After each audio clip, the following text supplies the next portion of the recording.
How's it going, everyone? I just wanted to thank you guys before I start anything. I finally reached 1,000 subscribers, which I've been trying to do for a long time. So thank you guys for actually subscribing and watching what I do. And I haven't made a video in a while, so I felt like I owed it to you to make something. And a lot of you guys have been asking about some of the wiring stuff I've done, and I have a lot of updates of basically what I was doing to my head since I ported them and did like a valve job and everything. So I'll kind of go over that because I didn't really film too much of that since I kind of did it here and there during work and after work. But I do want to kind of go in depth with the wiring stuff because that's like what I get the most questions about. And I'll kind of teach you guys how I routed the harnesses and made my little relay panel and had the switch panel control and everything. So as of right now, the heads are back on. I have these really nice Manly valve springs that are coated and a lot better than the old ones I have.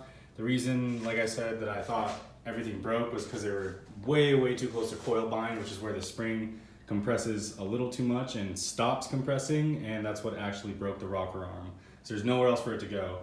And yeah, so these also have a lot higher seat pressure. I think they're about 200 pounds more fully open than this other springs. So the other springs were pretty trash. When I bought them, I had no idea what I was doing, and now I do. So this is a lot better. And these have a lot more room for more lift. So if I ever did want to put a cam in this, I can now because these springs can handle it. But other than that, I got braided lines because we know what happens when we use push-on fittings and high oil pressure. They don't really like to stay together. I'm gonna get an AccuSump and plumb that into the car and basically just kind of put it where the fire extinguisher was and then put that somewhere else just as another precaution so we're not losing oil pressure at any time. And then I just got to put the headers, rocker arms, push rods, fuel stuff, and that's really it.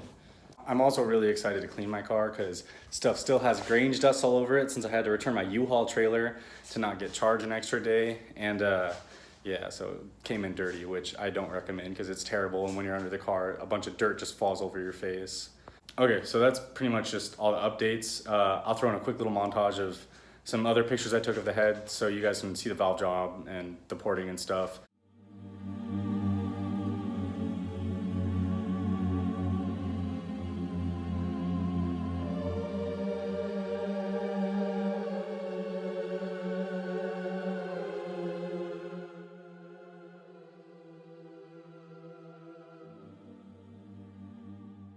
All right, so like I said, that was pretty much everything I did, but it was at work, so I couldn't film too much. So yeah, I'm gonna go ahead and take my dash out so I can show you guys everything, and then maybe draw some stuff out to explain things and kind of show you how to make a harness and how to do it in an order to not make it super disorganized, because that's basically kind of what I did the first time, because I wanted to get one thing at a time running, because I was like, oh, if I want to drive it tonight, I should just wire the lights really quick, or oh, I need to wire this really quick so I can drive in the rain. I'll do my wipers or something. And doing one thing at a time, it just starts getting routed in different spots and it gets really messy. So yeah, like I said a while ago, I fixed everything and literally redid it, and it's super nice now. Or it's a lot nicer, at least. It's not like perfect. Obviously, it could be a lot better. But yeah, I'm gonna go ahead and take the dash out and we can take a look at it.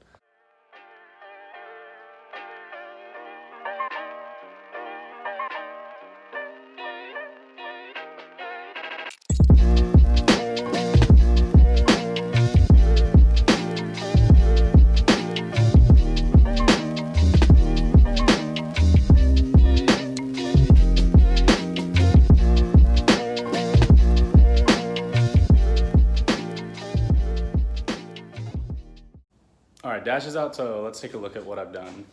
Okay, so it looks a little bit messy. That's just because like the like OEM style standalone harness has to be kind of curled up and tucked away because there's a lot of like just excess length that I don't need.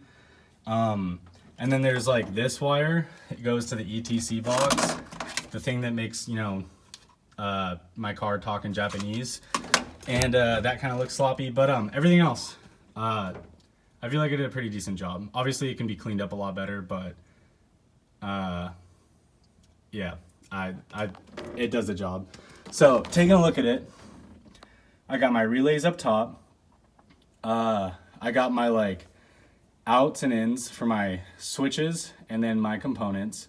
And then I have like my main power strip and then my ignition power strip or power circle thing, and fuses and this thing's a flasher for my blinkers. So yeah, so basically I have the battery power go to the main power strip, and then I have my ignition relay, which is the ignition switch on the switch panel, control the main ignition relay, and that basically sends power to the like main power strip or the ignition power strip. I'm just gonna call it that. And then that's all the stuff that turns on with the ignition switch, like the ECU, my gauges, what else is there? And like tack stuff. There's a couple things. It's not actually that much, but yeah, that's basically ignition on. That stuff turns on. And if I want everything to turn off with ignition, like the ECU, so the car actually turns off, it'll be at the same spot. So that's that. Then next I have my fan relay. I just have one relay controlling two fans. I know I should probably have two, but it's like the relay is like a 60 amp relay, so I think it's gonna be fine, and it's fused.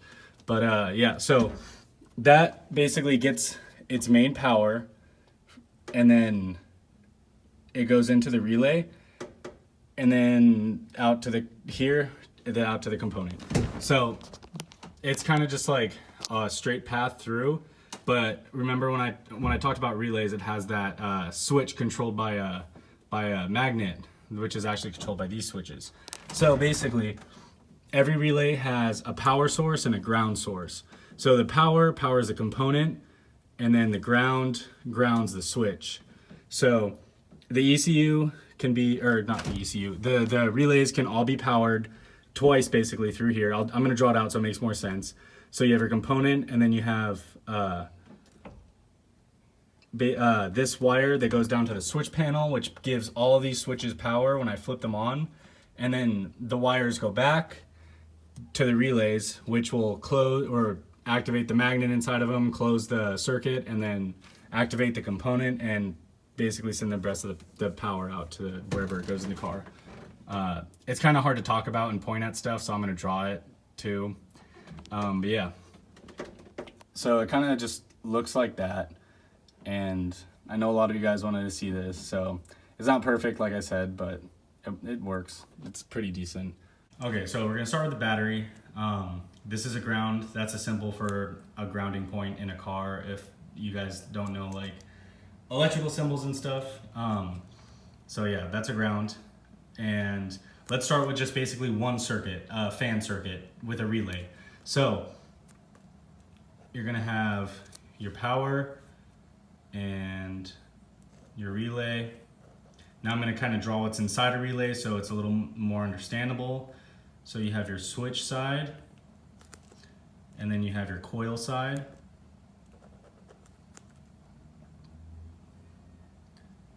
And then, so this comes from your battery, and kind of for how it's like in the car, imagine just like the power strip right here. So everything gets fed by the same thing. It's just one wire to the battery. Not everything has to go to the battery. Otherwise that would be obviously a huge mess. So yeah, that's your main power that's gonna go to the component. So once this switch is closed, it's gonna go power a fan,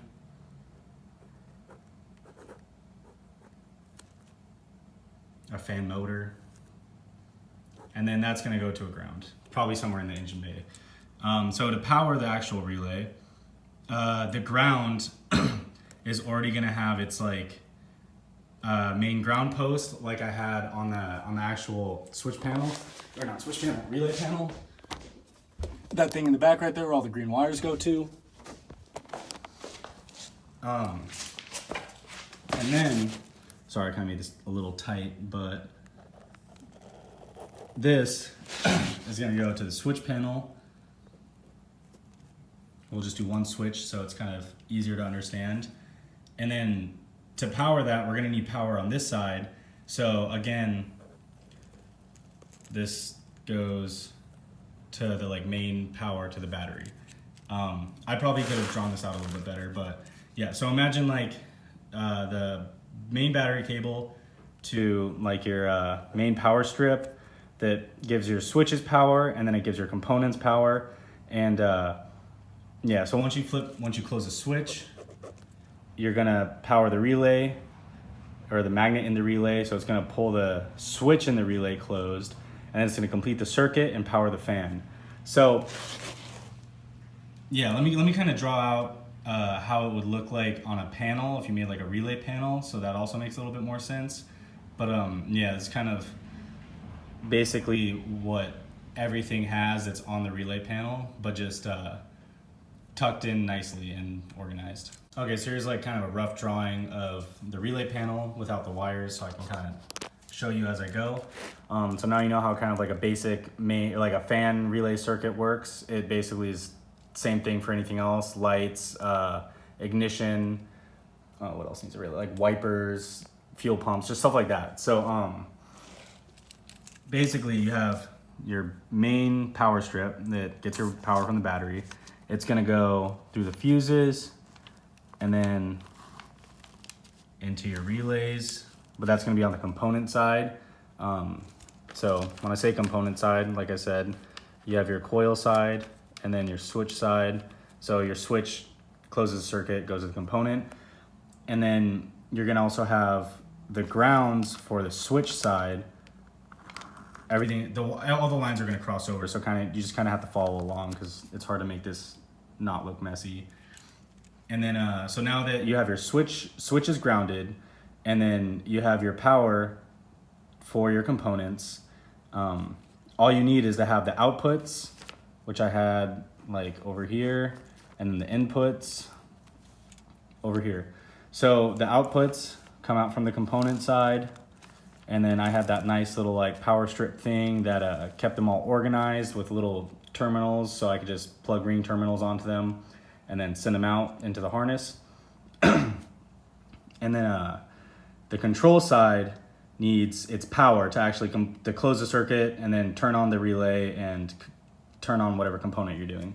So you also get power from the switch panel, since that's already connected to the main power strip. So each switch is gonna go to its little spot on that strip that I had that has all the little terminals for the ring terminals. And then it's gonna go up to each one of its relays. All right, so it looks really messy, but if you follow along, hopefully it makes enough sense. Also, I really suggest if you end up wiring the whole chassis yourself too, save every single connector to anything like lights, fans, everything. Because I threw away some things from the harness because I didn't cut the harness up. Don't try to sell it, like cut all the connectors off because you really need them to make everything nice. So I know it seems like a lot for just, like one circuit. There's a lot of wires and hooking up relays and getting the switch to control it and stuff like that. So yeah, I would just really try to stay organized and plan ahead and like kind of know how you're gonna route everything and make your relay panel and what you're gonna actually have use relays and what's just gonna come straight from the switch. So you can have an idea before you start throwing wires in there and just having something not be able to route with everything else and just look messy. But yeah, it takes some time because you have everything like your gauge lights, your gauges, you have your lights, fuel pump, like all kinds of stuff. But you'll finish eventually. It takes a long time, but you'll finish eventually. And the longer you take, usually the nicer it's gonna be, unless you just don't know what you're doing and get stuck or something. But yeah, I'm really hoping this helps because a lot of people are asking, and I hope I explained it good enough. Obviously leave questions in the comments because I know there's gonna be some, because it's kind of a lot to throw at everyone at once. Unless you kind of have some experience with wiring, you'll understand it a lot better, or already know what I'm talking about. And this video will be useless to you then, but yeah, just try to stay organized, plan ahead, and keep everything together, or plan ahead so you can keep everything together, so you can actually make a harness. All right, I'm gonna get back to work on this thing. You guys have seen me take this thing apart so many times in the engine bays, so I'll just kind of give you updates for that. I'll probably do a video on the AccuSump and how AccuSumps work if for some reason you guys don't know. It's pretty simple, honestly, but yeah, so I'm gonna cut the video here. Thanks again for getting me up to 1,000 subscribers. I don't think I'm gonna make YouTube money from the videos I have anytime soon, but eventually that'd be nice because then I can make more content, because that's what's really making things slow right now. Yeah, we'll be driving again soon. And thank you guys again. Make sure to keep watching, and I'll see you next time.